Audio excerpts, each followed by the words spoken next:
آپ کے سامنے جبیرہ کے چند مختصر سے احکام آپ کے سامنے بیان کریں گے۔ آج اس کی صرف تعارفی یعنی جبیرہ کو کیسے کیا جاتا ہے، صرف اس پٹی کے اوپر یا اس زخم کے اوپر آپ ہلکا سا ہاتھ لگائیں گے، یعنی اس کے اوپر سے آپ صرف اس کو اس طرح سے مس کریں گے۔ اور اس کے علاوہ اگر آپ کے فار ایگزامپل ہاتھ کے اوپر کسی جگہ پر ایسا زخم ہے کہ اس کے اوپر پٹی موجود ہے اور آپ اعوذ باللہ من الشیطان اللعین الرجیم بسم اللہ الرحمن الرحیم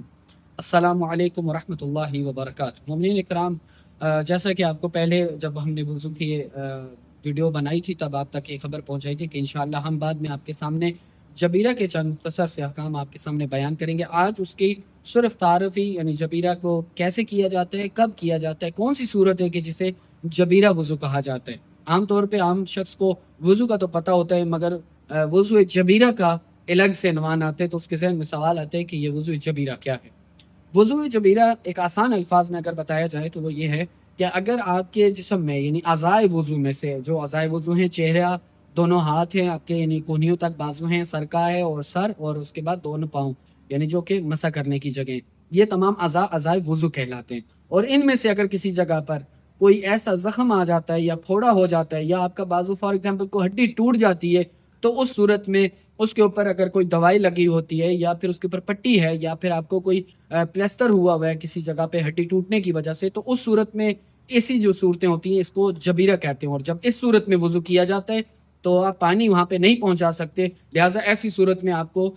جبیرہ کرنا ہوتا ہے۔ یعنی جبیرہ کرنے کے لیے کیا ہے، یعنی جو حصہ آپ کا سلامت ہے، جہاں تک آپ پانی پہنچا سکتے ہیں، اس صورت میں آپ اس کو پانی سے دھوئیں گے۔ اور جس طرح سے وضو کی تمام شرائط کے ساتھ جو ہم نے وضو کے مسائل میں بیان کی، انشاءاللہ وہ ویڈیو کا جو ہے لنک بھی ہم ڈسکرپشن میں ڈال دیں گے کہ جس کو آپ کو وہاں سے پتہ چل جائے گا کہ وضو کی کیا کیا شرائط ہیں۔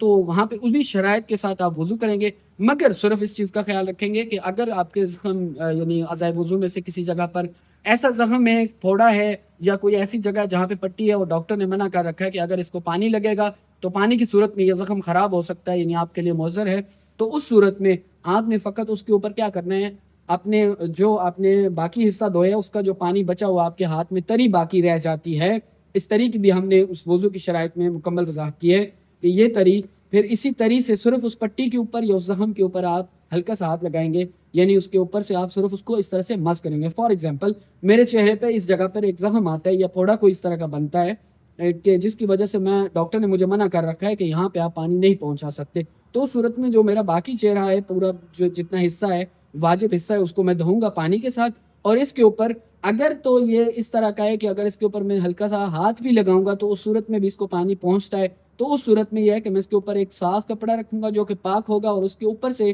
اس طرح سے ہاتھ کر کے میں اس کو اوپر سے نیچے کی طرف اس طرح سے رب کروں گا۔ اس رب کرنے کو یعنی جبیرہ کہا جاتا ہے، تو اس صورت میں یہ ہوگا۔ اور اس کے علاوہ اگر آپ کے فار ایگزامپل ہاتھ کے اوپر کسی جگہ پر ایسا زخم ہے کہ اس کے اوپر پٹی موجود ہے اور آپ پٹی کو ہٹا بھی نہیں سکتے، آپ کے لیے مجبوری ہے، اور اس صورت میں آپ نے باقی جو حصہ جو بچے گا تو اس کے اوپر آپ اس کو مکمل پانی کے ساتھ دھو کے گزاریں گے، پانی ڈال کے اس سے پانی گزاریں گے، جو صورتیں جو ہم نے بیان کی ہیں کہ پانی اوپر سے نیچے کی طرف جائے اسی طرح سے آپ پانی ڈال کے نکالیں گے، اور صرف اس جگہ کو جہاں پہ زخم موجود ہے اور جہاں پہ پٹی نے جتنے حصے کو گھیر رکھا ہے اس کے اوپر آپ صرف اسی گیلے ہاتھ سے، اس کے لیے یہ یاد رکھیے گا،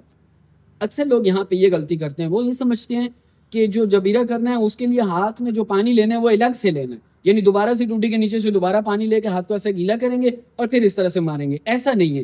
مطلب اس سے مراد یہ ہے کہ آپ نے جو آپ کا جو یہ اعضائے وضو فار ایگزامپل یہ آپ کی کونی سے ہاتھ تک یہ واجب حصہ ہے اور یہاں پر آپ کو چوٹ لگی ہوئی ہے، درمیان میں اس کے اوپر پٹی موجود ہے، یعنی فار ایگزامپل یہ سمجھیں آپ کی ایک پٹی ہے اور یہاں پہ زخم موجود ہے، تو اس صورت میں کیا کروں گا کہ جب میں پانی لوں گا تو اس طرح سے پانی ڈال کے مکمل اس کو یہاں تک پورا لے کے آؤں گا اور اس کے آگے والے حصے کو بھی اس طرح سے پانی کے ذریعے نکالوں گا۔ اب یہ جو میرے ہاتھ میں تری پانی کی بچی ہوئی ہے اس سے میں صرف اس کے اوپر سے ایسے ہاتھ گزاروں گا اس پٹی کے اوپر سے مکمل کر کے، تو یہ جبیرہ کہلاتا ہے۔ تو اس چیز میں یہ خصوصی خیال کیجئے گا کہ جب جبیرہ کیا جاتا ہے اس کے لیے الگ سے پانی نہیں لیا جاتا بلکہ یہ جبیرہ ہوتا ہے۔ اس میں چند ایک شرائط ہیں کہ آپ کا جسم کی کوئی ہڈی ٹوٹی ہوئی ہے، اوپر پلسٹر موجود ہے، یا اعضائے وضو میں سے کوئی ایسی اعضاء ہے کہ جو مکمل ڈھانپی ہوئی ہے، فار ایگزامپل یہاں سے لے کر یہ پوری انگلیوں کے سرے تک پورا مکمل جو ہے